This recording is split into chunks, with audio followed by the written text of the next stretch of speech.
A rough start to the work week for hundreds of thousands here in New York. Service for the Long Island Railroad, the nation's largest commuter rail system, remains suspended after union workers walked off the job over the weekend. This marks their first strike in more than 3 decades.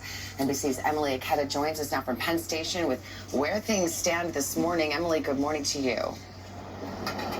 Hey there, Savannah. Good morning to you. This commuter hub is typically swarmed with people at this time of day, but instead you're seeing passersby and some Long Island Railroad workers preparing to hit the picket line, as we've seen some do so already this morning across the city, their first strike in more than 3 decades. Now city officials are urging the hundreds of thousands of people that typically rely on this rail system to work from home if possible until an agreement is reached.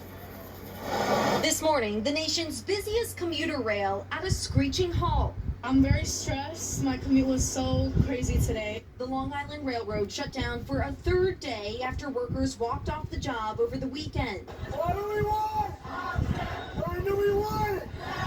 3,500 workers joining the picket lines as contract talks with the Metropolitan Transportation Authority collapsed. The strike creating a travel nightmare at the start of the work week. I'm up over an hour earlier than I usually am to get to work, so it's going to be a long day.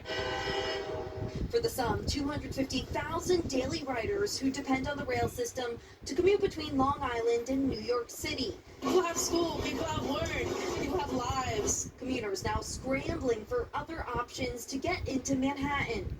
You're going to need to carpool. You're going to have to probably get to the subway somehow from Long Island. As negotiations between the two sides continue, New York Governor Kathy Hochul says she's trying to avoid raising fees for passengers. The MTA cannot agree to a contract that would raise fares as much as 8% and risk hiking taxes for Long Islanders. President Trump even weighing in, criticizing the governor over the strike, saying she should not have allowed this to happen.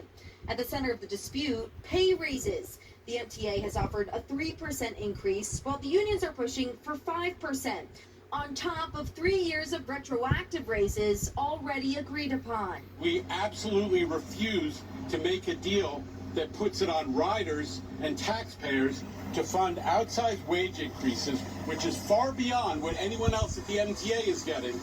And the strike's impact will be felt well beyond the track. City officials estimate that the strike could cost more than $60 million a day in lost economic activity. It's unclear how long the strike could go on for, but some on the picket line tell me that they could go without wages for weeks, if not months. The MTA, in the meantime, is offering shuttle buses to essential workers, but so many people this morning, Savannah, still left in limbo.